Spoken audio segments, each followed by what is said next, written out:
নমস্কার। গল্পে গল্পে গাথা মালিকা চ্যানেলে আমি দেবনীতে আপনাদের সকলকে স্বাগত জানাই। আপনারা শুনছেন তারাশঙ্কর বন্দ্যোপাধ্যায়ের লেখা উপন্যাস মহাশ্বেতা। আজ শোনাচ্ছি এই উপন্যাসটির অষ্টম পর্ব। আসুন শোনা যাক। তৃতীয় অঙ্কের ওই দৃশ্যটা ওইখানেই শেষ করো। নাটকীয়তার যদি অভাব ঘটে তবে একেবারে শেষে জুড়ে দিও ছোট্ট একটি ঘটনা। বিনু সেনের কাছে নীরার বাংলা পড়ার প্রথম দিন। পড়ার সময় নির্দিষ্ট হয়েছিল বেলা 11টায়। ঠিক হয়েছিল পরীক্ষা পর্যন্ত নীরাকে তার নির্ধারিত কাজ থেকে আংশিকভাবে ছুটি দেওয়া হবে। বেলা 11টা থেকে 4টে পর্যন্ত ক্লাসে ছেলে পড়ানোর কাজ কমিয়ে দিয়ে বিনু সেন বলেছিলেন, সকালবেলা ডাকাতগুলোকে মুখ ধোয়ানো, খাওয়ানো, আর বিকেলবেলা ওদের খেলাধুলা, রাত্রে খাওয়ানো শোয়ানো, এই কাজ তুমি ভিন্ন হবে না। পড়ানোর কাজ চালিয়ে নেওয়া যাবে। 10টায় স্কুল বসিয়ে 1 ঘন্টা দেখে শুনে চালু করে দিয়ে 11টা থেকে 4টে পর্যন্ত তোমার ছুটি। তারই মধ্যে 11টা থেকে 1টা বিনু সেনের কাছে বাংলা পড়ার সময় নির্দিষ্ট হয়েছিল। সেদিন অর্থাৎ ওই জ্বর ছাড়া মাত্র স্নান করার দিনের 2 দিন পর নীরা সেই প্রথম পড়তে গিয়েছিল বিনু সেনের কাছে। সবে পড়া শুরু করেছে, এমন সময় ডাকপিয়ন এসে বারান্দায় দাঁড়িয়েছিল। একটা রেজিস্ট্রি আছে, মস্ত একটা লম্বা চওড়া খাম, মোটা শক্ত কাগজের খাম। রশিদ সই করে সেটা খুলে বিনু সেন বের করেছিলেন কয়েকখানা এক্সরে ফটো প্লেট, তার সঙ্গে মস্ত ডাক্তারি রিপোর্ট। বলেছিলেন, একটু অপেক্ষা করো, এটা দেখে নি। দেখিয়ে তিনি ডেকেছিলেন চাকরকে। সমস্তটা হাতে দিয়ে বলেছিলেন, প্রতিমাকে দিয়ে এসো। তারপর নীরাকে বলেছিলেন, পড়ো। মনে প্রশ্ন নিয়েই পড়তে শুরু করেছিল নীরা। প্রতিমার এক্সরে প্লেট। মাসখানেক আগে কয়েকদিনের জন্য প্রতিমাকে নিয়ে বিনু সেন কলকাতায় গিয়েছিলেন। সে কি এই জন্যে? কি হয়েছে প্রতিমার? দিন দিন রোগাও হচ্ছে সে। কয়েক মিনিটের মধ্যেই প্রতিমা এসে দাঁড়িয়েছিল প্রসন্ন সহাস্য মুখে এবং বলেছিল, আমি বলছি আমি ভালো আছি, আমার কিছু হয়নি। তবু জোর করে তোমরা সকলে বলবে ডাক্তার দেখাও, ডাক্তার দেখাও। দেখলে তো। হেসে বিনু সেন বলেছিলেন, যাকে স্নেহ করে মানুষ তার জন্যই অযথা আশঙ্কা হয় প্রতিমা। আশঙ্কা কেটে গেল, এটা ভালো হলো না? মুখখানা লাল হয়ে উঠেছিল প্রতিমার। উত্তর দিতে পারেনি সে। উত্তর হয়তো খুঁজে পায়নি, কণ্ঠস্বর হয়তো আবেগে রুদ্ধ হয়েছিল। বিনু সেন আবার বলেছিলেন, তাহলে এই গরমের মাসটা ডাক্তারের কথা মতো তুমি শিলংয়ে থেকে এসো। তিনি বিশ্রাম এবং চেঞ্জের কথা বলেছেন। না। না কেন? ডাক্তার সেটা বিশেষ করে বলেছেন। বলুন। ওরা বলেন আমি যাব না, আমি পরীক্ষা দেব। পরীক্ষা দেবে? কি করে দেবে? আর 15 দিন পর ম্যাট্রিক পরীক্ষা শুরু। ফিস দাখিল করনি, পরীক্ষা দেবে? পরীক্ষা দেব বললেই তো দেওয়া হয় না প্রতিমা। এর আগে তুমি 2বার পরীক্ষা দিয়েছো, না জানা নও। হঠাৎ আজ এসে বলছো পরীক্ষা দেব। যাও, শিলং যাবে, তার ব্যবস্থা কর। না। প্রতিমা না বলেই ফিরল। বিনু সেন ডাকলেন, শোনো। বিনু সেনের কণ্ঠস্বরে যেন একটা ধনুকের টানের মতো টান ছিল, কিন্তু প্রতিমা তাতে বিচলিত হয়নি। না, আমি শিলং যাব না বলেই সে বেরিয়ে গেল। বিনু সেন নীরাকে বললেন, পড়ো। শেষ করো এইখানে দৃশ্যটা। আরম্ভ করো তৃতীয় অঙ্কের শেষ দৃশ্য, যা আজ এই ঘন্টা কয়েক পূর্বে শেষ হয়েছে। অন্ধকার রাত্রে সাম্পানি গাড়িটার মধ্যে ঘড়ি দেখে ঠিক বোঝা যাচ্ছে না কটা বাজছে। দুপাশে বন শেষ হয়ে এসেছে। পথে যে ভালুকটা বা ভালুক কয়টা ঘুরে বেড়ায়, তারা যেন পথে এসে দাঁড়ায়। নিশ্চিন্ত ভাবেই তার মনশ্চক্ষের সামনে জীবন নাটকের অভিনয় চলেছে। আরম্ভ হচ্ছে এই শেষ দৃশ্য। না, দাঁড়াও। নীরা ভাবছে, স্মরণ করতে চেষ্টা করছে সেদিন ওই প্রতিমা যখন চলে যায় এবং বিনু সেন যখন নির্বিকার ভাবে নীরাকে পড়ো বলেন, তখন কার মুখভাবটা স্মরণ করতে। একটি বা দুটি কোথাও বা দৃষ্টির চকিত আভাসেও কি বিনু সেনের প্রতিমার প্রতি তিক্ততা এবং নীরার প্রতি আসক্তি ফুটে ওঠেনি? না, মনে পড়ছে না। বিনু সেন নিপুণ অভিনেতা, বরং নীরা মুগ্ধ হয়েছিল তার সংযম এবং কর্তব্য পরায়ণতা ও নিরাসক্তি দেখে। অনবুঝ প্রতিমার উপর বিরূপ হয়েছিল সে। নীরা বুঝতে পারেনি যে প্রতিমা বিনশীলের নীরার প্রতি দৃষ্টিপাত লক্ষ্য করেছিল, শঙ্কিত হয়েছিল। ডিএল রায়ের শাহজাহান নাটকের ঔরঙ্গজেবের চরিত্র মনে পড়ছে। ঔরঙ্গজেব সাধুতার মুখোশ পরে ফকিরের জপমালা হাতে নিয়ে সৈন্যবাহিনী নিয়ে অগ্রসর হচ্ছে দিল্লির পথে। ওদিক থেকে আসছে দুর্ধর্ষ যোদ্ধা মুরাদ। সে নিজের জন্য সিংহাসন দখল করতে চায়। ঔরঙ্গজেব বললে সে মক্কার দিকে পা বাড়িয়ে আছে। ফকিরই তার জীবনের কাম্য। শুধু কাফের দাঁড়ার হাত থেকে পবিত্র ইসলাম সেবক মুঘল সিংহাসন উদ্ধারের জন্যই বাধ্য হয়ে ব্যথিত চিত্তে অগ্রসর হচ্ছে সৈন্য নিয়ে। তার কটিবন্ধের তরবারি খুলে সম্রাট মুরাদকে উপঢৌকন দেবে আর বাঁধবে না। বিনশীল তাই। সেদিন নীরাকে সেই ঔরঙ্গজেবের মুরাদকে ভোলানোর মতোই ভুলিয়েছিল। আশ্চর্য! শাহজাহান নাটক তাদের পাঠ্য ছিল। বিনশীল চরিত্রটি চমৎকার ভাবে বুঝিয়েছিলেন। বলেছিলেন, truth is stranger than fiction. Neera, দেখো, চরিত্রটি কাল্পনিক হলে যে কেউ বলতো নাট্যকার অতিরঞ্জন করেছে, হয়তোবা বলতো চরিত্র অবাস্তব। কিন্তু এই চরিত্র ঐতিহাসিক। ইতিহাসের পাতায় পাতায় এর নজির আছে। হয়তো নাটকের চরিত্রের চেয়েও বাস্তব ঔরঙ্গজেব আরো জটিল, আরো কুটিল ছিলেন। স্টেজ অভিনয়ে একজন অভিনেতা ঔরঙ্গজেব একজন অভিনেতা মুরাদকে ভুলিয়ে থাকে, কিন্তু বাস্তব ঔরঙ্গজেব বাস্তব মুরাদকে ভুলিয়েছিলেন। মুরাদও রাজপুত্র, ডিপ্লোম্যাসি তার মধ্যেও ছিল, তারও হিতাকাঙ্ক্ষী ছিল, কিন্তু কেউ ধরতে পারেনি। দিনের পর দিন মুগ্ধ হয়ে শুনেছে বিনু সেনের সাহিত্য ব্যাখ্যা। নিজের অজ্ঞাতসারে ধীরে ধীরে তার নিকট থেকে নিকটতর হয়েছে। অজগর হরিণকে টানে, তার নিঃশ্বাসে হরিণের চেতনা অসার হয়ে আসে, এগিয়ে যায় মুখের কাছে। পরীক্ষা দিতে যাওয়ার দিন মাথায় হাত দিয়ে সে কি গার্হস্বরে আশীর্বাদ, আমার মুখ রাখতে হবে, ভালোভাবে পাশ করা চাই, আমার হাতের তৈরি তুমি। হ্যাঁ, পরীক্ষাতে প্রশ্ন এসেছিল শাহজাহান নাটক নিয়ে। সর্বাপেক্ষা বিচিত্র চরিত্র কি? অধিকাংশই লিখেছিল দিলদার। সে লিখেছিল, দিলদার চরিত্র কল্পনার বৈচিত্র্যে সমৃদ্ধ হইলেও বাস্তবতার মূল্য বিচারে অনুত্তীর্ণ, অর্থাৎ কল্পনা ঠিক বাস্তব হইয়া উঠে নাই।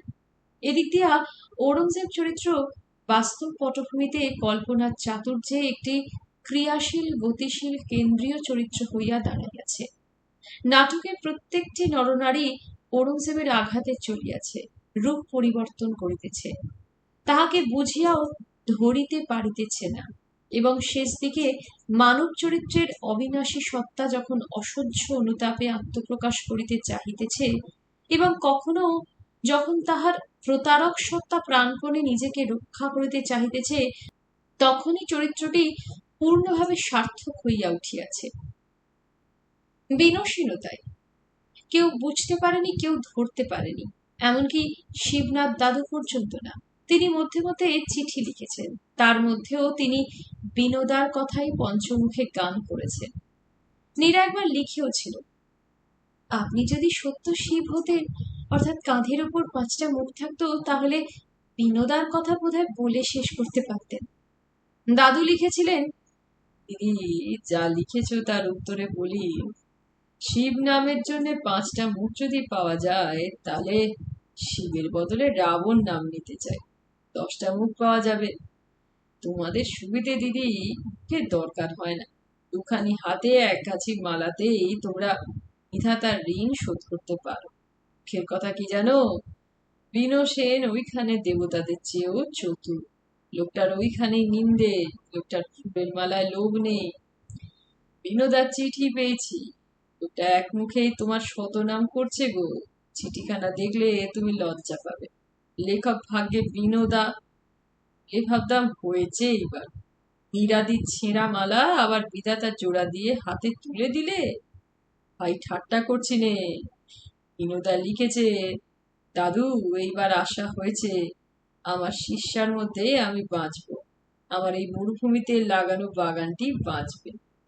ভারী ভালো লাগছে দাদু, একটি মেয়েকে অন্তত মনের মতো করে গড়ে যেতে পারলাম, অথবা সেই আমার আকাঙ্ক্ষা বুঝে সেই মতো বেড়ে এবং গড়ে উঠল। পরীক্ষার জন্য খুব পড়ছে নীরা, পাশ ভালোভাবেই করবে, দেখবে। দেখো, তার মুখ রেখো। আমার বাড়িতে বসন্ত হচ্ছে, কলকাতা জুড়েই। তুমি বর্ধমানে সেন্টার করো। পাশ সে ভালোভাবেই করেছিল। খবর কলকাতা থেকে পাঠিয়েছিলেন দাদু টেলিগ্রামে, আর তার কাছে সেটা নিয়ে এসেছিল বিনু সেন। নাটক। বিনু সেন আজ বলে সে নাটক করলে। নাটক করা কৌশল তোমার থেকে কেউ ভালো জানে বিনু সেন? উফ, সে কি নাটকীয় আবির্ভাব! স্কুলে ক্লাসে এসে পড়াচ্ছিল, মাথায় একখানা চাদর পাগড়ির মতো বেঁধে ক্লাসের দরজায় দাঁড়িয়ে হেঁকেছিল, telegraph peon, Meera Mukherjee, telegraph. গলার স্বরটা কেউ চেপে চিনতে দেয়নি। মীরারও এক মুহূর্তের জন্য ভুল হয়েছিল।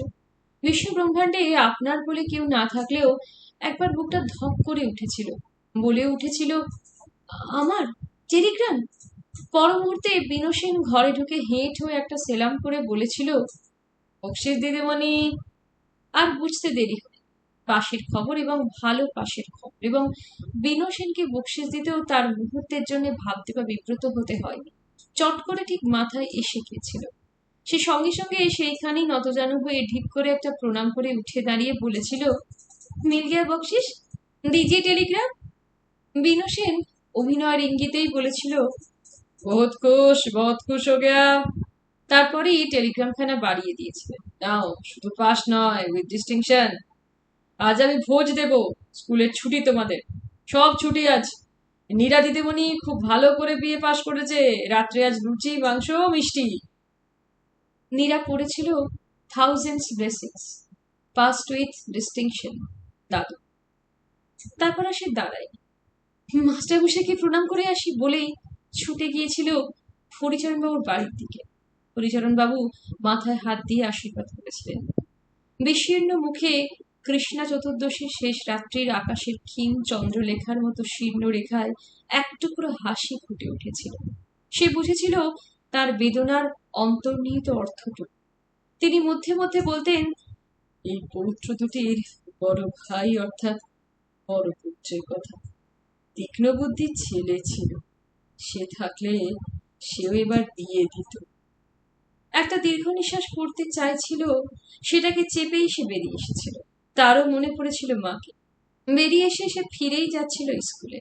ওই ডাকাতদের সঙ্গে খানিকটা হইচই করতে হবে, ওরা তাকে বড় ভালোবাসে। ও সেই একদিনই সেই ছেলে দুটোকে মেরেছিল, তারপর আর মারেনি। সে তো জানে এসব আপনজন হারা ছেলেগুলির জীবনের কি ক্ষোভ, কি অবিশ্বাস। মূল আছে তাই ফুল ফোটে, পরগাছা অর্কিডেও ফুল ফোটে, তাতে আরেকটি গাছকে জীবনের সকল রস দিতে হয় পরিপুষ্ট করতে, বুকে ক্ষত করে রক্ত দিয়ে লালন করার মতো। তাই সে দিতে চায়। প্রত্যেক ক্ষোভের ক্ষেত্রে নিজের বাল্যকালের কথা স্মরণ করে মিলিয়ে দেখিয়ে বিচার করে সে। আজ সে তার বাল্যকালের অন্যায়কেও দেখতে পায়। আজ সে ওদের সঙ্গে নাচবে, খেলবে, গান করবে। আমার প্রাণীর মাঝে সুধা আছে, চাও কি? হায় বুঝি তার খবর পেলে না। ছেলেদের নিয়ে এসে গানটা রপ্ত করছে, শোনায় এবং বলে সমাজকে, সংস্কারকে। আজ সে নিজেকে বল, সবাইকে বল। জীবনে কিছু কিছু সঞ্চিত সুধা নির্ঝরের যেন স্বপ্নভঙ্গ হয়েছে। আপন মনেই সে আবৃত্তি করতে করতে চলেছিল আনন্দ চঞ্চল পদক্ষেপে। আমি ঢালিব করুণা ধারা, আমি ভাঙিব পাষাণ কারা, আমি জগৎ প্লাবিয়া বেড়াবো গাহিয়া, আকুল পাগল পাড়া। এত কথা আছে, এত গান আছে, এত প্রাণ আছে মোর, এত সুখ আছে, এত স্বাদ আছে, প্রাণ হয়ে আছে ভোর। হঠাৎ সব ছন্দ তাল কেটে গিয়েছিল। কাকে যেন স্ট্রেচারে করে নিয়ে আসছিল, সঙ্গে বিনোদা। পিছনে স্কুলের বারান্দায় দাঁড়িয়েছিল অনিমাদি আর কমলাদি। কে আবার বুঝতে বাকি থাকে? প্রতিমাদি। নইলে প্রতিমাদি কই? সে যেদিক থেকে যাচ্ছিল সেই দিকেই আসছে। সেই দিকেই ছিল তাদের সকলের পথ। পথে দেখাও হয়েছিল। প্রতিমাদিই বটে। বিনোদা একটু হেসে বলেছিলেন, দিমা অসুস্থ হয়ে পড়েছে, তুমি যাও অফিসে, কাগজপত্র দেখে সামলে রাখো। এরপর তো গোটা স্কুলে ভার পড়বে তোমার উপর। স্ট্রেচারের মধ্যে প্রতিমাদি প্রায় মরার মতো নিথর হয়ে পড়েছিলেন। অনিমাদি কমলাদির সঙ্গে দেখা হতেই তারা বলেছিল, মা, কি কাণ্ড! কি হলো বলো তো? কি আবার? ঝগড়া করতে করতে অজ্ঞান হয়ে গেল। তোকে নিয়ে ঝগড়া মানে? নে কি তুই? কমলাদি বলেছিল, আপিসে এসো, এখানে ছেলেদের সামনে নয়। আপিসে সব শুনেছিল। কমলাদি আর অনিমাদি ক্লাসেই ছিলেন। ছুটি পেয়ে ছেলেরা নাচছিল। হঠাৎ চিৎকার শুনে ছুটে এলো অনিমাদি কমলাদি দুজনেই। কিন্তু অফিস রুমের দরজা বন্ধ ছিল। কথা তাতে আটকায়নি। তারা সব শুনেছিল স্তব্ধ হয়ে। প্রতিমা প্রায় আর্তনাদ করছিল, কই আমার জন্য তো করনি? আমিও তো পড়তে পারতাম, পাশ করতে পারতাম। দুবার ফেল করেছি বলে তুমি? বিনোদা বলছিলেন, তার আগেও তুমি কলকাতায় একবার ম্যাট্রিক দিয়ে ফেল করেছিলে। এখানে দুবার ফেলের পর আমি বুঝেছিলাম তুমি পড়ো না, পড়তে চাও না। আমি নিজে তোমাকে পড়িয়েছি, নীরার চেয়ে কম যত্ন নিয়ে পড়াইনি। কিন্তু তোমার চিত্ত বিক্ষিপ্ত। তুমি অত্যন্ত ক্ষুদ্র প্রতিমা, অত্যন্ত ক্ষুদ্র। তুমি তুমি কখনো আকাশের দিকে তাকাতে পারলে না। তোমার আমার সম্পর্ক, তাও তুমি। অনিমাদি বলেছিলে, এই না ভাই, সে কি চিৎকার! চেঁচিয়ে উঠলো, ওই নীরা সব বিষিয়ে দিলে, তোমাকে নিঃশ্বাস দিয়ে টানছে, ব্যাস। উনি গম্ভীর গলায় বললেন, প্রতিমা, তারপর ধরাস পতন ও মূর্ছা। গম্ভীর কমলা দিয়েও হেসেছিলেন একটু। সে একটু স্তব্ধ থেকে দীর্ঘ নিঃশ্বাস ফেলে বলেছিল, ওর জীবনে আমি বিষ দিয়ে বিষিয়ে দিইনি। আমার গায়ে অকারণে বিষ ঢালতে এসে সেই বিষ ঢাললে নিজের গায়ে। আমার জিজ্ঞাসা করতে ইচ্ছে হয়, কেন উনি আমাকে এমন করে সবকিছুর মধ্যে টানেন, দায়ী করেন কেন? ধ্বনির প্রতিধ্বনির মতো সঙ্গে সঙ্গে হাত নেড়ে ভঙ্গি করে অনিমাদি বলে উঠেছিলেন, উনি জানেন যে বিনোদা তোমার প্রেমে পড়েছে। অনিমাদি, ধমকে উঠেছিল সে। তোর ধমকে আমি ভয় পাই নে। আমি পুরুষ মানুষ হলে আমি তো প্রেমে পড়তাম, তোর পিছু পিছু ঘুরতাম। আমি ছেলে বয়সে একজনকে চড় মেরেছিলাম। সেটা একটা মস্ত হাঁদা। আমি এক গালে চড় খেলে আর এক গাল পেতে দিতাম। চড় মার, ঝাঁটা মার, যাই কর। হাত জোর করে দাঁড়িয়েছিল অনিমাদি। সে ভঙ্গি দেখে সে আর না হেসে পারেনি, হেসে ফেলেছিল। সাম্পানির মধ্যে নীরা একটু চঞ্চল হয়ে উঠল। বিনসীনের দৃষ্টি ও ব্যবহারের মধ্যে আজকের ঘটনার অঙ্কুর কি সেদিন আর সকলেই দেখেছিল? শুধু সেই দেখেনি? কেন দেখেনি? কেন? সেও কি? না না, সে কখনো দুর্বলতা অনুভব করেনি, দুর্বল হয়নি। প্রতারিত হয়ে বিনসেনকে সে শ্রদ্ধা করেছে, কিন্তু ভালো সে বাসেনি। নীরার ভালোবাসা মরুভূমি বিদীর্ণ করে, সম্মুখে জলের ধারার প্রকাশ। সে গোপন থাকতো না, চাপা থাকতো না। আর নীরা ভালোবাসবে এমন পুরুষকে যে পুরুষ মনে মনেও আরেকজনকে ভালোবেসেছে। প্রতিমাকে বিনসেন মনে মনেও ভালোবাসেন। ছি ছি, থাক। মানুষ মঞ্চে নাটকের অভিনয় সে অন্যমনস্ক হয়ে পড়ছে। প্রস্থানে বিলম্ব হচ্ছে। না, বিলম্ব হয়নি, ব্যাঘাত ঘটেনি। সেদিন অনিমাদির ওই কথায় হেসে ফেলে পর মুহূর্তেই বিষণ্ণ এবং অন্যমনস্ক হয়ে পড়ছিল। ওই প্রতিমার কথা মনে করেই বিষণ্ণ এবং অন্যমনস্ক হয়েছিল। রাত্রে খাওয়া দাওয়া হবে, ছেলেরা উৎসব করবে, হুল্লোড় করবে। সেও নিশ্চয়ই অনিমাদি কমলাদির সঙ্গে হাস্য পরিহাসে মাতবে। বিনসেনও মাতবে। আর প্রতিমা? ওই ভেবে কিছুক্ষণ চুপ করে থেকে হঠাৎ চলে গিয়েছিল। গিয়েছিল বিনোদার কাছে। বন্ধ করুন খাওয়া দাওয়া। প্রতিমাদির অসুখ? বিনোদা বলেছিলেন, না, সেরে যাবে অসুখ সন্ধ্যার মধ্যে। তার সে মুখ দেখে প্রতিবাদের সাহস হয়নি। সে মুখে একটা কাঠিন্য ছিল, দৃঢ়তা ছিল, সংকল্প ছিল। বাড়ি ফিরে শেষে বসে ভেবেছিল, ঠিক আজকের মতোই ভেবেছিল, কিছু কি সত্যই করেছে সে আপন অজ্ঞাত সারে? না, দিনের পর দিন সেই একই ধারায় কাজগুলি করে গিয়েছে যন্ত্রের মতন। সেই সকালে উঠে ছেলেদের খবর নেওয়া, কে কেমন আছে, তারপর স্কুল, বিকেলে খেলা দেখা, সন্ধ্যায় একবার করে বিনোদা সবার কাছে আসেন, তার কাছেও এসেছেন, খবর নিয়ে গেছেন। তারপর সে গিয়েছে হরিচরণ বাবুর কাছে পড়তে। কোনো কোনো দিন অবশ্য বিনোদার সঙ্গে গিয়েছেন।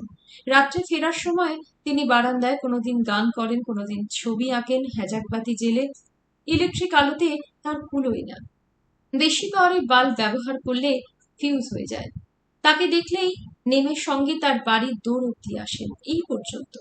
কই কখনো তো এমন কথা বলেননি যার মধ্যে এতটুকু অনুরাগের চিহ্ন আছে। শুধু একটা কথা, তুমি ওয়ান্ডারফুল। আশ্চর্য মেয়ে। মধ্যে মধ্যে ছেলেদের নিয়ে পিকনিক হয়েছে, তাতে হইচই হয়েছে, হুল্লোড় সবাই করেছে, বিনোদা সব থেকে বেশি। একদিন ছেলেদের সঙ্গে রেস দিয়েছিলেন, তাতে তিনি তাকেও টেনেছিলেন। হ্যাঁ, সে যোগ দিয়েছিল। অনিমাদি মোটা, কমলাদি রোগা, প্রতিমাদির মাটির পুতুল। তার শক্তি আছে, উৎসাহ আছে। সে রেস দিয়েছিল, বিনোদা জিতেছিলেন। সে সেকেন্ড হয়েছিল, ছেলেরা দম রাখতে পারেনি। তার মধ্যে প্রেম কোথায়?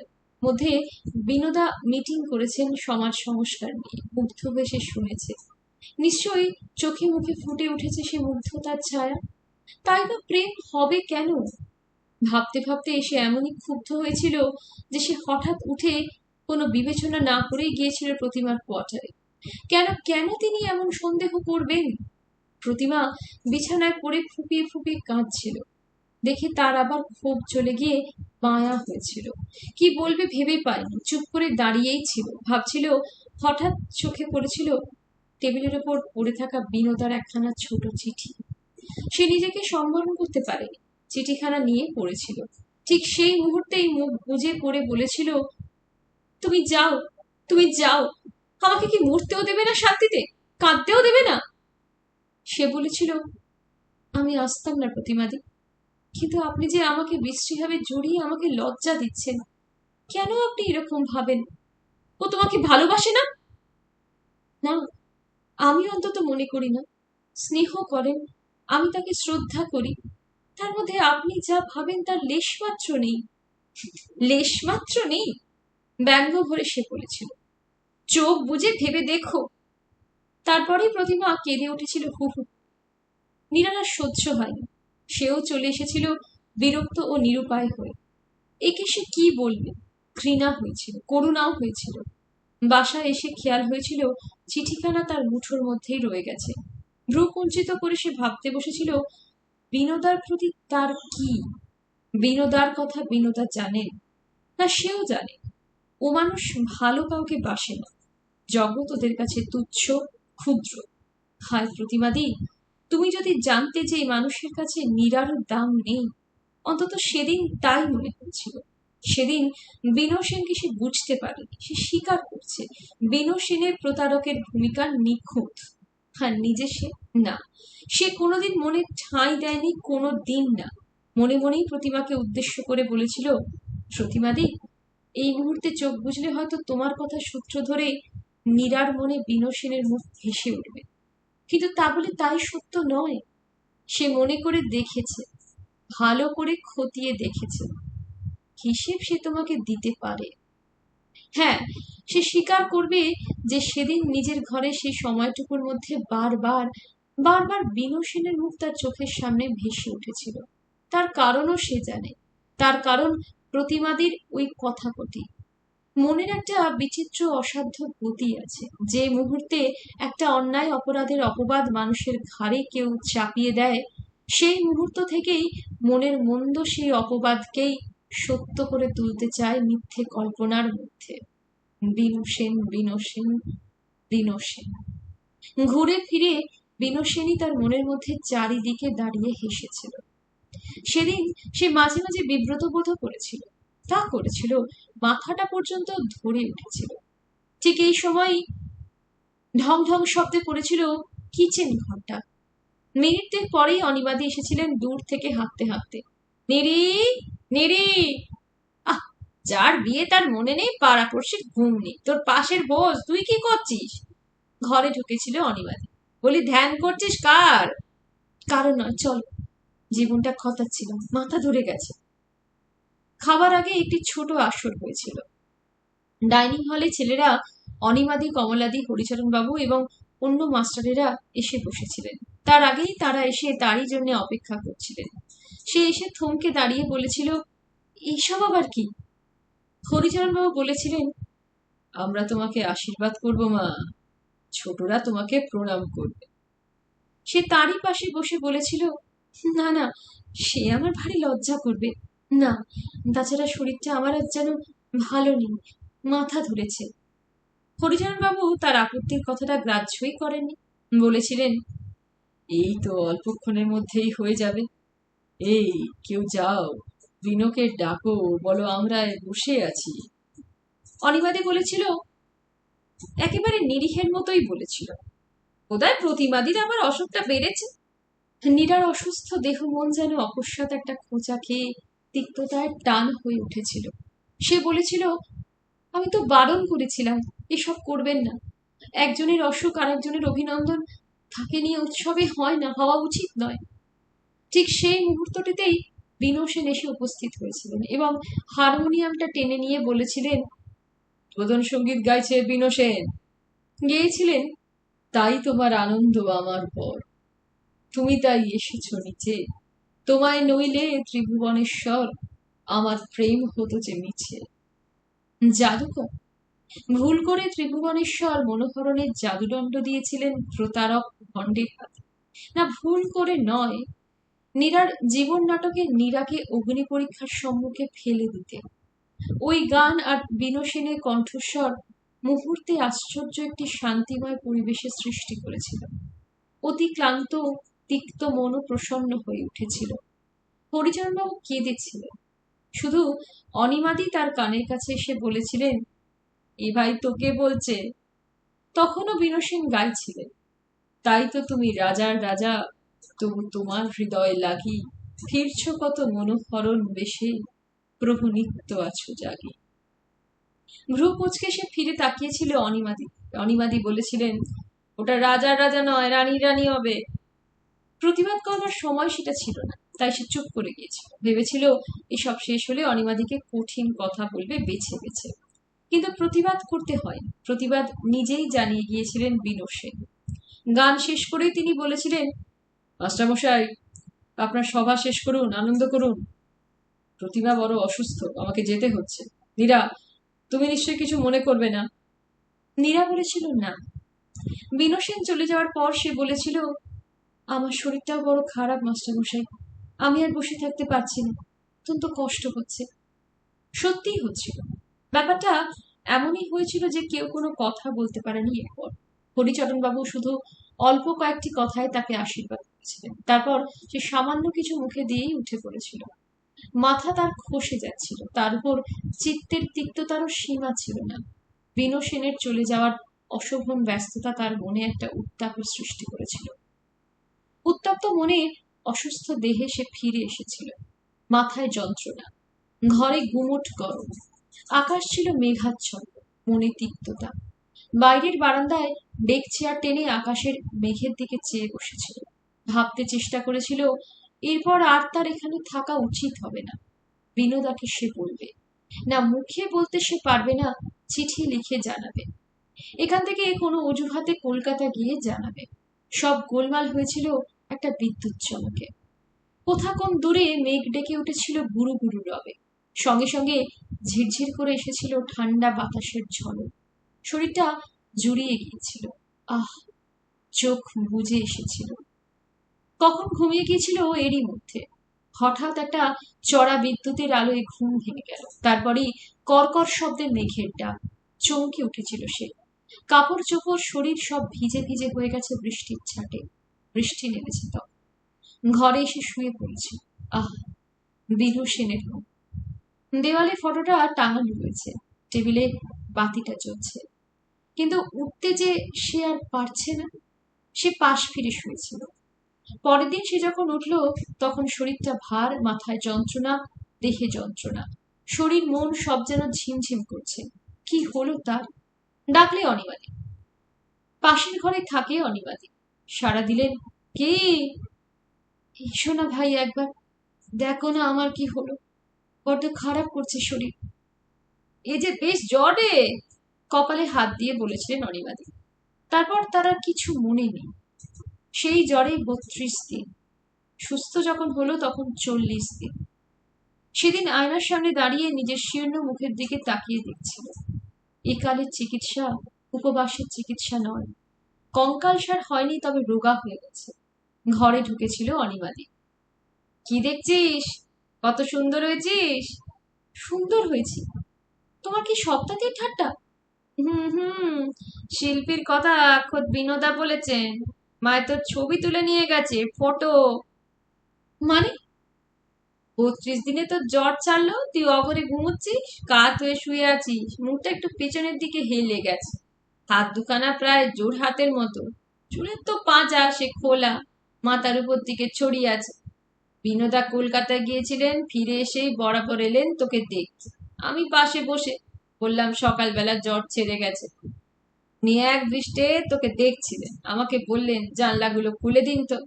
বললাম রোদ্দুর আসবে। বললেন সে তো পরে বন্ধ করলেই হবে। বলে নিজেই জানলা খুলে দিয়ে দরজার গোড়ায় দাঁড়িয়ে বললেন এখানে আসুন, এবার দেখুন। বললাম কি দেখবো? মীরাকে কি সুন্দর লাগছে, ওয়ান্ডারফুল। শুয়ে আছে দেখুন, ঠিক যেন সতী সদ্য দেহত্যাগ করেছে, ওয়ান্ডারফুল। বলেই গলায় ঝোলানো ক্যামেরা তুলে ক্লিক ক্লিক করে দিলেন।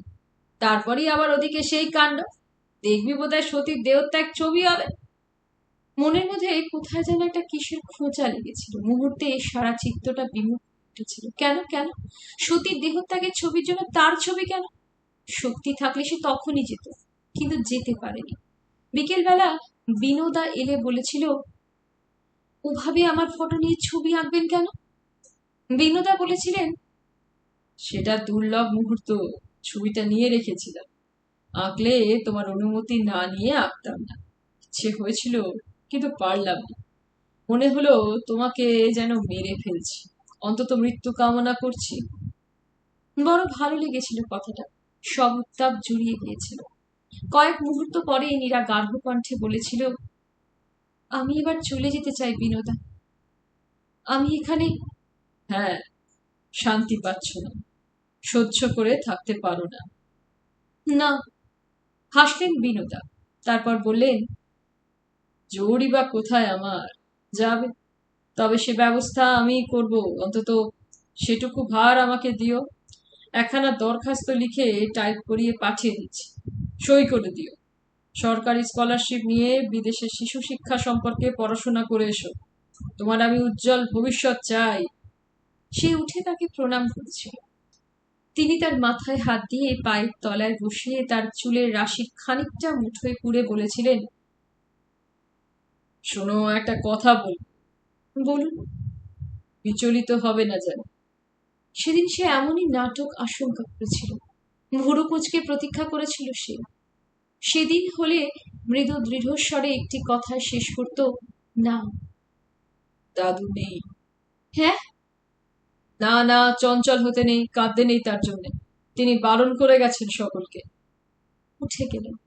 যাওয়ার সময় হেসে বলে গেলেন আমার মৃত্যুতেও কেঁদো না, যেখানেই থাকো, আমিও তাই বলে যাব সকলকে। কি নিষ্ঠুর মানুষ! সে কাঁদেনি, আকাশ পানে চেয়ে বসেছিল। যাওয়ার পথে ঘুরে দাঁড়িয়ে আবার বলেছিলেন আর একটা খবর বোধহয় জানো না, প্রতিমা এখন এখানে নেই। তোমার অসুখের সময় আবার তার শরীরটা বেশি খারাপ হওয়ায় তাকে চেঞ্জে পাঠিয়েছে, পুড়ে গেছে সে। কিন্তু সে কথা তার মনে ঠাঁই পায়নি। সে ভাবছিল দাদু নেই। আর বিনু সেন কি আশ্চর্য মানুষ, নিষ্ঠুর, আসক্তিহীন। দিন 15 পরেই প্রতিমা ফিরে। সে বিনু সেনকে রেখে থাকতে পারবে কেন? অনিমাদি অন্তত তাই বললেন। শেষে বললেন মরণ। তারপর নীরাকে বললেন তা তুই জানা চেঞ্জে, না তুইও পারবি রে প্রতিমা এখানে থাকতে? নীরা ম্লান হেসে বললে আমি একেবারেই যাব অনিমাদি, দরখাস্তের উত্তরটা এলেই চলে যাব। বিলেত যাবি? হ্যাঁ। তারপর এই কটা মাস সে সেই দরখাস্তের উত্তরের অপেক্ষা করেই রয়েছে এখানে। এর মধ্যে প্রতিমার মনের অসুখ দেহকে চেপে ধরছে। সে বড় ক্লান্ত, বড় ক্লিষ্ট। বিনোদা তাকে বিশ্রাম দিয়েছে, বিশ্রাম করো। প্রতিমা ঘুরে বেড়ায় উদ্ভ্রান্তের মতো, মায়া হয়। হঠাৎ আজ বিনু সেনের জন্মদিন। জন্মদিন প্রতিবারই প্রতিপালিত হয়, উদ্যোগ করেন অনিমাদি। এবার সে ভার নিয়েছে, সে চলে যাবে, আসছে জন্মদিনে থাকবে না। তাই তার মনের মতো করে সব করেছিল। নিজে মালা গেঁথেছিল, নিজে অভিনন্দন রচনা করেছিল, লিখেছিল তোমার জীবন কেন্দ্রে আছে একটি অমৃত বিন্দু।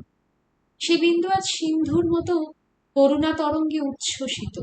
তোমার জন্ম মুহূর্তে জন্মভূমি তোমার ললাটে পরিয়ে দিয়েছিলেন বৈরাগ্যের তিলক। তুমি জন্ম বৈরাগী। কোনো বন্ধনে তুমি বাঁধা পড়ো না, অথচ সকলকে তুমি বাঁধো এক অচ্ছেদ্য গভীর বন্ধনে। মন তোমার রামধনুর সপ্তবর্ণের ভাণ্ডার। তোমার তুলিতে তুমি সৃষ্টি করো অপরূপের। রূপ তোমার পায়ে এসে নিজেকে অঞ্জলি দেয়। কথাটা সে প্রতিমাকে স্মরণ করেই লিখেছিল। কিন্তু বিনু সেন ভাবলেন নীরা বুঝি নিজের কথাই লিখেছে। অমনি বিদায়ের এই নাটকীয় মুহূর্তটি বেছে নিয়ে তার লালসামোদের উচ্ছিষ্ট জীবন নিয়ে এলেন তার কাছে। নাও নীরা, গ্রহণ করো। মনে পড়ছে বিনু সেন যেন কেমন চঞ্চল হয়ে উঠে গেলেন সভার শেষে। বোধ করি ওখানেই একটা নাটক করবার বাসনা প্রবল হয়ে উঠেছিল। চতুর বিনু সেন সেটাকে দমন করেছিলেন তখন। তারপর ঘরে গিয়ে ঢুকলেন, বললেন, আমায় যেন কেউ না ডাকে। সারাটা দিনের পর সন্ধ্যায় বেরিয়ে এসে দাঁড়ালেন নীরার বারান্দায়। চমৎকার করে ছকে নিয়ে এসেছিলেন নাটকের একটি দৃশ্য, মিলোরান্ত নাটকের দৃশ্য। হায় বিনু সেন, তুমি নীরাকে চেননি? সে কঠিন, সে উচ্ছিষ্ট ভোজী নয়, তার মূল্য অনেক। যাক, বিনু সেন বারান্দায় এসে ডেকেছিলেন, নীরা আসুন। আপনি এমন করে গিয়ে ঘরে ঢুকলেন, ভাবলাম শরীর খারাপ, আবার ভাবলাম হয়তো অন্যায় কিছু লিখেছি, বলেছি। বিনু সেন বিচিত্র দৃষ্টিতে আকাশের দিকে চেয়ে বলেছিলেন, না। তবে এটা ধরো আগে, তোমাকে একটা পরীক্ষা দিতে হবে, তোমার সেই স্কলারশিপের জন্য। একখানা খাম এগিয়ে দিলে। সে কি বলবে ভেবে পেলে না, কিন্তু একটা বেদনা যেন সে অনুভব করলে। চলে যাবে সেখান থেকে। তারপর চুপ করে গেলেন বিনু সেন। বলুন। একটু চুপ করে থেকে বললেন, এই চিঠিখানা কার চিঠি? পড়ে দেখো, ধরো। বলে তিনি উঠে পড়লেন। প্রতিমা আজ একটু বেশি অসুস্থ, আমি যাই, দেখে আসি। চিঠি হাতে করেই নীরা তার দিকে তাকালেন। প্রতিমা, প্রতিমা, প্রতিমা, চাঁদে কি কলঙ্ক থাকেই? নীরা, বহু দ্বন্দ্ব করে নিজেকে নিঃসংশয়ে যাচাই করে তোমাকে পত্রখানা লিখছি। আমাকে অভিনন্দন জানিয়ে তুমি বললে, তোমার জন্ম মুহূর্তে জন্মভূমি তোমার ললাটে পরিয়ে দিয়েছিল বৈরাগ্যের তিলক। তুমি জন্ম বৈরাগী। কোনো বন্ধনে তুমি বাঁধা পড়ো না, অথচ সকলকে বাঁধো অচ্ছেদ্য গভীর বন্ধনে। মুখটা আমার হাহাকারে ভরে উঠল। এই হাহাকার চিরদিন আছে নীরা। যারা অভ্যাসের বশে পাথর না হয়ে যায়, তাদের সবারই এই হাহাকার থাকে। ইদানিং আমি যেন সেটা বেশি করে অনুভব করছি। প্রতিক্ষণে, বিশেষ করে যখন নিঃসঙ্গ অবস্থায় থাকি, তখন আমি অনুভব করি আমার কেউ নেই, কেউ আমার নয়। আপনার, একান্ত আপনার কাউকে যে আমি চাই, সে সত্য। আমার অন্তরাত্মা তারস্বরে আমাকে বলছে, আমার আত্মা ব্যাকুল। তোমাকে আমি চেয়েছি, অনেক দিন থেকে চেয়েছি। কিন্তু আজ যখন চিঠি এলো, বিদেশে যাবে তুমি, সব সম্পর্ক কেটে যাবে, তখন আর যে আমার নিবেদন না জানালে নয়। আমার আত্মা শত বাহু বিস্তার করে তোমাকে চায় তার বাহু বেষ্টনের মধ্যে। হৃদয়ে চায়, মনে চায়, প্রতি অঙ্গ লাগি কাঁদে, প্রতি অঙ্গ মোর। তোমাকে আমি বিবাহ করতে চাই। আমি জানি তুমি আমাকে ভালোবাসো। প্রতিমা কোনো বাধা নয়, তার কথা তোমাকে। আর নীরা করেনি, স্তম্ভিত হয়ে গিয়েছিল। বিনু সেন, বিনু সেন, প্রতিমার প্রতি অনুরক্ত বিনু সেন বলছে প্রতিমা কোনো বাধা নয়। আজ এই কয়েক বছর প্রতিমার বিনু সেন করে পাগলিনী হওয়া বিনু সেনের প্রতিমা পুজো সে যে স্বচক্ষে দেখেছে। তারপরও লিখেছেন প্রতিমা কোনো বাধা নয়। হঠাৎ তার চোখের সামনে বিনু সেনের একটা কদর্য চেহারা বেরিয়ে পড়ল। তার চিত্তলোকে পুরনো তেজ যেন আগ্নেয়গিরির মতো ফেটে বের হলো। হাতে চিঠি দুমড়ে মুচড়ে ধরে হনহন করে যেন জ্বলতে জ্বলতে বেরিয়ে পড়লো ঘর থেকে। লম্পট, ভ্রষ্ট, প্রতিমার জীবনটা নষ্ট করে আবার এসে উঠল বিনু সেনের বাড়ি। দুই হাতে দরজাটা ধাক্কা দিয়ে খুলে সে দাঁড়ালো বিনু সেনের সামনে। পর মুহূর্তে শোনা গেল বিনু সেন যেন আর্তনাদ করে উঠলেন, আমি ক্ষমা চাইছি, আমার অন্যায় হয়েছে, আমাকে ক্ষমা করো। না না না, চিৎকার করে উঠল নীরা। আপনি লম্পট, আপনি ভ্রষ্ট, আপনি মুখোশধারী। রাত্রির স্তব্ধতা বিদীর্ণ করে সে চিৎকার ছড়াচ্ছিল। গোটা আশ্রমটা চকিত হয়ে উঠল। কি হলো? বিনু সেন আর্তনাদ করছেন, আমাকে ক্ষমা করো, আমি হাত জোর করে ক্ষমা চাইছি, আমাকে তুমি ক্ষমা করো। ক্ষমা? ওই প্রতিমা, এই চিঠি? স্তব্ধ হয়ে গেলেন বিনু সেন। অপমানে ক্ষতবিক্ষত করে দিয়ে সে বেরিয়ে এলো ঘর থেকে। তুমি ভণ্ড, তুমি লম্পট। নীরা যুদ্ধ করে অনেক জয় করে এসেছে, এখানেও সে হারবে না, সে জিতবে। সে জিতেছে, সে হারেনি। আশ্রমের সকল লোক দেখেছে বিনু সেনের হেঁট মাথা অপরাধীর মতো স্তব্ধতা। ঈশ্বর সাক্ষী।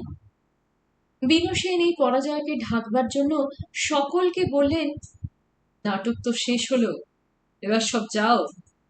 অর্থাৎ একটা রঙিন কাপড়ের পর্দা ফেলে দিয়ে সবটা ঢেকে দিতে চাইলেন। কাল সকালে বলবেন অভিনেত্রী নীরা চলে গেছে, সব ঝুট, অভিনেত্রী অভিনয় করে গেল। দিদিমণি ডাকছে সাম্পানি চালক। উফ, এই যে দুর্গাপুর প্যালেসের একেবারে মুখিয়ে পড়েছে। মানুষ মঞ্চে জীবন নাটকের অভিনয়ের মধ্যে একেবারে মগ্ন হয়ে গিয়েছিল। নাটক, বিনু সেন জীবন নাটকই বটে। তবে জীবন নাটকে সবাই তো নায়ক নায়িকা নয়, তারা পার্শ্ব চরিত্র, কাটা সৈনিক, দূত। তাদের ভূমিকা একটু চেঁচামেচি হলেই তারা ব্যঙ্গের পাত্র হয়ে পড়ে। তাদের তখন নাটকে বললে গালাগালি হয়, উপহাস হয়। নীরা নায়িকা, তার ভূমিকায় সে আজ জ্বলতে পেরেছে। উচ্চ কণ্ঠে সদর্পে তোমাকে অপরাধী ঘোষণা করতে পেরেছে বলেই সে বিজয়ী। তোমার ভণ্ড স্বরূপ সে উদ্ঘাটিত করে দিয়ে সে চলল নূতন অঙ্কে, নূতন পটভূমি। ফুল পাড়াইতে পয়সা লাগবে দিদিমণি। একটা টাকা তার হাতে দিল নীরা। ওপারে নূতন দুর্গাপুর, ইলেকট্রিক আলো জ্বলছে সারি সারি। নূতন ভারতবর্ষ, যুদ্ধোত্তর পৃথিবী, তার জীবনের নূতন পটভূমি। হায় বিনু সেন, তুমি যদি প্রতারক ভণ্ড না হতে, তোমাকে যে অনেক শ্রদ্ধা করেছিল নীরা। তোমার ওই প্রতিমা প্রতিমা প্রতিমা করা দেখেও শ্রদ্ধা করেছে, বরং গভীরতর শ্রদ্ধা করেছে ভালোবাসা দেখে। তুমি মাটির ঠাকুর, পড়া মাত্র ভেঙে গেলে। না, আপোষ করো না নীরা। নূতন পৃথিবীতে ঢুকছ, নূতন জীবন, ভেবো না বিনু সেনের কথা। মুছে দাও, ডাস্টার দিয়ে, ব্ল্যাকবোর্ডের খড়ি দিয়ে আঁকা ছবির মতো মুছে দাও। যাচ্ছে না, মন হিংস্র। আঘাতকে হিংস্র না হয়ে পারি না যে। বারবার আসছে ওই মুখ। বেশ, বারবারই বুঝবে সে। গাড়িখানা কংক্রিটের ব্রিজ বেয়ে চলল ওপারের দিকে। আজকের মতো শেষ করলাম মহাশ্বেতা উপন্যাসটি। আপনাদের কেমন লাগছে জানাবেন। আর প্রত্যেকবারই বলি, ভালো লাগলে লাইক করবেন, চ্যানেলটিকে সাবস্ক্রাইব করবেন, আর পারলে শেয়ার করবেন। ভালো থাকবেন, ধন্যবাদ।